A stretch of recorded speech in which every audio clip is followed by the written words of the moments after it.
Hello दोस्तों, मैं हूं सुहान और आज हम सीखने वाले हैं arrival of Europeans in India.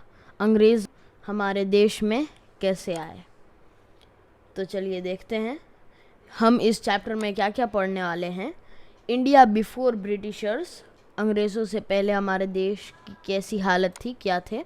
Need for sea route in European nation, कौन से अलग अलग तरह के रास्ते ढूंढे उन्होंने। फिर क्रिस्टोफर कोलंबस और वास्को द गामा, दो सेलर जो रूट ढूंढने आए इंडिया के। Portuguese rule, Dutch period, British interest, अंग्रेज़ जब आए और उनकी ईस्ट इंडिया कंपनी। फ्रेंच और उनकी फ्रेंच ईस्ट इंडिया कंपनी। और एंड में बैटल ऑफ प्लासी और बैटल ऑफ बक्सर। तो धीरे शुरू करते हैं। सबसे पहले trading place, land route trade और सी रूट ट्रेड। कॉन्स्टेंटिनोपल तुर्क में है, वहाँ ऊपर है, ऊपर की साइड है इंडिया के और वेस्ट में है। Constantinople was conquered by Turk Muslims for trading. As situation changed, लेकिन जैसे जैसे बदलाव हुआ लैंड का ट्रेड रुक गया, लैंड से ट्रेड नहीं हो पाया।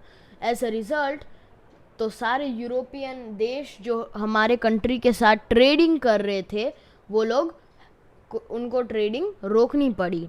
तो फिर इंडियन कोमोडिटीज, सारी चीज़ें जो इंडिया से ट्रेड करते थे, जैसे हमारा सिल्क, हमारा cotton, muslin, black pepper, spices, सब कुछ का डिमांड बढ़ता गया उनके मार्केट में। लोग मांगते रहे लेकिन उनके पास था नहीं, कि ट्रेड रुक गया था। तो इसका एडवांटेज लेने के लिए बहुत सारे कंट्रीज एक सी रूट, जहाज से ढूंढने लगे रास्ता इंडिया तक आने का। फिर क्रिस्टोफर कोलंबस और वास्को द गामा। कोलंबस एक इटालियन एक्सप्लोरर, इटालियन का था, इटली का बहुत ही ब्रेव सोल्जर था जो ढूंढने गया सी रूट इंडिया का। उसने अपनी जर्नी स्टार्ट की इंडिया पे, लेकिन एक्सीडेंटली वो रीच किया अमेरिका। उसने अमेरिका को इंडिया समझा हमेशा, जब तक वो जिंदा रहा। इसीलिए आज भी अमेरिकन को रेड इंडियन कहते हैं और आइलैंड ग्रुप करिबियन का वेस्ट इंडीज़ कहा जाता है। तो वो सक्सेसफुल नहीं हो पाया, लेकिन Vasco the gamma, a native of Portugal, discover किया सी रूट इंडिया का। सर्कल किया वो केप ऑफ गुड होप और रीच किया पोर्ट ऑफ कैलिकट, मतलब वो कैलिकट कर्नाटका। 22 मई 1498 को, ये डेट याद रखना लोग, डेट आती रहती है। 22 मई 1498 को वो इंडिया पहुंचा कर्नाटका में। फिर वहाँ का रूलिंग किंग जमोरिन, जिसका नाम था, gave permission to the Portuguese to trade. उसने उसको परमिशन दी ट्रेड करने की। फिर शुरू हुआ पोर्टुगीज रूल। पोर्टुगीज ने एस्टैब्लिश किया उनका एक फोर्ट और कर्नाटका में ट्रेडिंग करने के लिए, सिर्फ ट्रेडिंग के लिए। स्टार्टिंग में 15 CE उन्होंने कमांडर इन चीफ रखा गार्ड करने के लिए, जिसका नाम था एल्बक्वर्क। फिर एल्बक्वर्क अचानक ट्रेडिंग से ही डायरेक्ट गोवा को अपने रूल के अंदर कर लिया 1506 CE में। और 100 सालों में पोर्टुगीज मैंगलोर, कोचिन, गोवा, दीव और मुंबई और श्रीलंका में रूल करने लगे, ट्रेडिंग ही नहीं, रूल। फिर पोर्टुगीज जब एक्सपांड किया अपने ट्रेड को बंगाल में, वहाँ का बंगाल का सूबेदार कंप्लेन किया शाहजहां को। तब उस टाइम में शाहजहां पूरे इंडिया को रूल करता था दिल्ली से, तो बंगाल के सूबेदार ने उसको कंप्लेन किया पोर्टुगीज़ के व्यवहार का।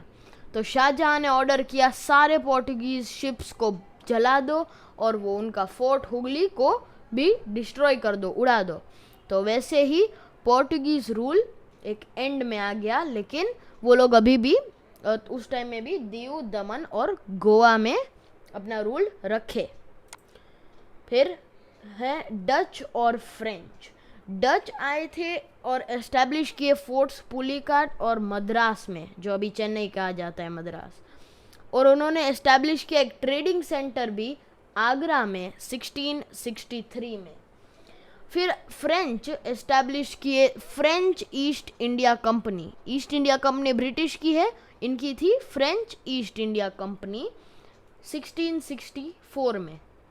इन्होंने फैक्ट्रीज भी बनाई सूरत में, मछलीपट्टनम और पुडुचेरी पौंडीचेरी। इनका हेड था जोसेफ हांसो डुप्लेक्स और बहुत लड़ाइयाँ हुई इनकी ब्रिटिश के साथ, और फिर वो लोग सिर्फ और सिर्फ उनके पास बचा था ट्रेडिंग सेंटर पुडुचेरी, माहे और चंद्रनगर का। फिर ब्रिटिश ही मेन हिस्ट्री में है इंडिया के। The British establish the East India company. उन्होंने ईस्ट इंडिया कंपनी बनाई थी 1600 में। ये कंपनी बिलोंग की थी मर्चेंट्स की, जो ट्रेडर्स थे, उनको अपना पैसा बढ़ाना था ट्रेडिंग करके इंडिया के साथ। फर्स्ट ब्रिटिश शिप आई थी इंडिया में सूरत में आई थी 1608 में। कैप्टन डब्ल्यू हॉकिंस शिप का जो कैप्टन था, वो था दुनिया का पहला British to set foot in India, कदम रखने का इंडिया में। फिर थॉमस रो आया और उसने परमिशन ली एक ट्रेडिंग सेंटर रखने की। जहांगीर के बाद शाहजहां ने परमिशन दी ब्रिटिश को ट्रेड करने की।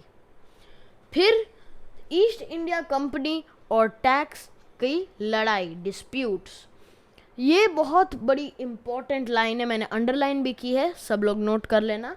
The East India company got permission from Aurangzeb to trade without paying taxes. ये चीज़ सिर्फ टैक्स बिना पेमेंट, दो बहुत बड़ी हिस्ट्री की लड़ाइयाँ से रिलेटेड है, इसीलिए ये बहुत इम्पॉर्टेंट है, इसको याद रखना। आफ्टर दैट, उसके बाद ईस्ट इंडिया कंपनी को घमंड हो गया कि टैक्सेस नहीं दे रहे थे तो उनका सिर्फ और सिर्फ प्रॉफिट हो रहा था, तो और घमंड हो गया, पैसा ही पैसा, और मनी चाहिए।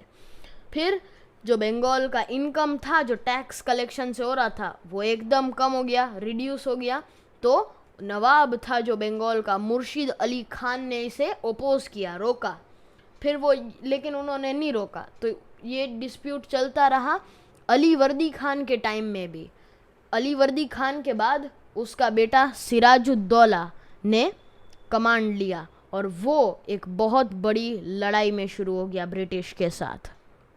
तो हम थोड़ा डिटेल में सिराजुद्दौला के बारे में भी पढ़ लेते हैं। Sirajuddaula became the nawab of Bengal in the year 1756 में वो बंगाल का नवाब बना। बहुत सारे छोटे छोटे बैटल्स होते रहते थे, लड़ाइयाँ उसकी और ब्रिटिश में, कि वो लोग टैक्स नहीं भरते थे, तो उसके बारे में छोटी छोटी लड़ाइयाँ होती रहती थी। फिर एकदम टंस सिचुएशन हो गया क्योंकि बहुत बहुत कम पैसा हो गया बंगाल का टैक्स कलेक्शन का, एकदम ख़त्म ही जैसा हो गया। तो उसने क्या ऑर्डर किया कि ब्रिटिश शुड नॉट, उनको फोर्टिफाई नहीं करना चाहिए उनका फैक्ट्री, मतलब दीवारें नहीं, इतने सारे कमांडर ये सब नहीं रखने चाहिए, उनको पे करने चाहिए टैक्सेस जैसे रूल्स हैं, और ट्रेड भी करना चाहिए जैसा टर्म्स और कंडीशन है, मतलब सबकी तरह भी ट्रेड करना चाहिए, कुछ अलग स्पेशल नहीं करने का। लेकिन वो नहीं माने और ये इनफ था सिराज को लड़ाई शुरू करने के लिए, और वो सक्सेसफुल हुआ, ब्रिटिश को उसने कलकत्ता से निकाल दिया। ऐसे ही हिस्टोरिकल बैटल ऑफ प्लासी शुरू हुई। तो अब हम बैटल ऑफ प्लासी के बारे में पढ़ेंगे।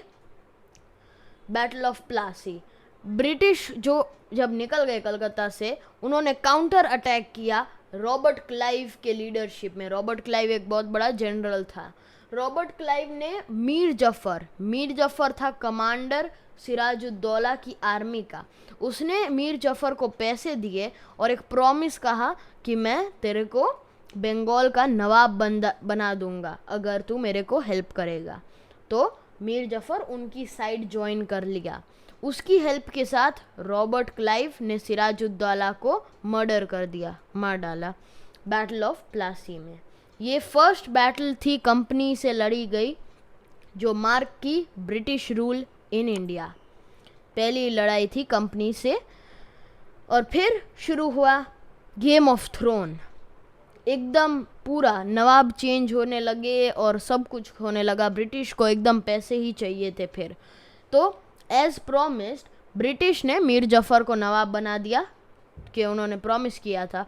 और रॉबर्ट क्लाइव वापस इंग्लैंड चले गए क्योंकि मतलब ज़रूरत नहीं थी, लड़ाई नहीं हो रही थी फिर। और कुछ टाइम बाद मीर जफ़र भी हॉस्टाइल बन गया, मतलब लड़ाकू बन गया। वो भी लड़ने लगा ब्रिटिश के साथ। क्यों लड़ने लगा? मैंने जैसे कहा था कि बहुत टाइम पहले टैक्स नहीं दे रहे और अभी भी टैक्स नहीं दे रहे थे वो लोग, और टैक्स की वजह से ही ये लड़ाइयाँ हुई। तो कंपनी ने डिसाइड किया कि मीर जफ़र को उसके सन इन लॉ मीर कासिम से रिप्लेस कर दें। मीर कासिम बहुत ही अच्छा रूलर था, बहुत ही अच्छा, बहुत ही स्ट्रिक्ट और बहुत ही समझदार रूलर था। फिर प्रॉब्लम वापस शुरू हो गई मीर कासिम और ब्रिटिश से कि वो लोग टैक्स नहीं भर रहे थे। तो नवाब जो मीर कासिम बन गया और कंपनी फेस टू फेस आ गए, एकदम लड़ाई, जोर की लड़ाई हुई। 1763 में मीर कासिम हार गया ब्रिटिश से, लेकिन वो भाग गया, एस्केप किया। अब उसने वो टाइम मतलब छुपा हुआ नहीं था, उसने अपनी पूरी आर्मी वापस बनाई और उसने फोर्सेस यूज़ किए। शुजा उद दौला जो था नवाब ऑफ ओध और मुग़ल एम्परर शाह आलम II। फिर उनकी कंबाइंड फोर्स पूरे कंपनी के फोर्स से मिले बक्सर में 1764। ये है बैटल ऑफ बक्सर।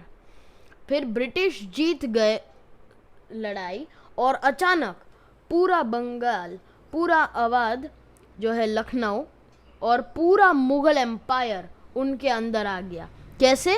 क्योंकि शुजा उद दौला जो था नवाब ओध का और मुग़ल एम्परर की आर्मी भी इनके साथ लड़ी थी, तो पूरा मुग़ल एम्पायर इनके कंट्रोल में आ गया था। रॉबर्ट क्लाइव को वापस इंडिया भेजा कंट्रोल करने का, और ऐसे ही ईस्ट इंडिया कंपनी एक ट्रेडिंग कंपनी बन गई, एक पॉलिटिकल पावर इन इंडिया। ठीक है, आज के लिए उतना ही। ये चैप्टर ख़त्म हो गया। अब आप सब लोग क्वेश्चन आंसर्स देख सकते हो, ये चैप्टर के क्वेश्चन आंसर्स हैं, आप ये सॉल्व कर सकते हो और कमेंट्स में भी क्वेश्चन लिख सकते हो। अगर आपको नहीं मिल रहे हैं आंसर्स इन क्वेश्चंस के तो आप कमेंट बॉक्स में लिख सकते हो और मैं आपको रिप्लाई कर दूंगा। क्वारंटीन हो या ना, स्टडी जारी रहेगी और मैं आपसे मिलूँगा नेक्स्ट सेशन में। तब तक के लिए थैंक यू एंड बाय।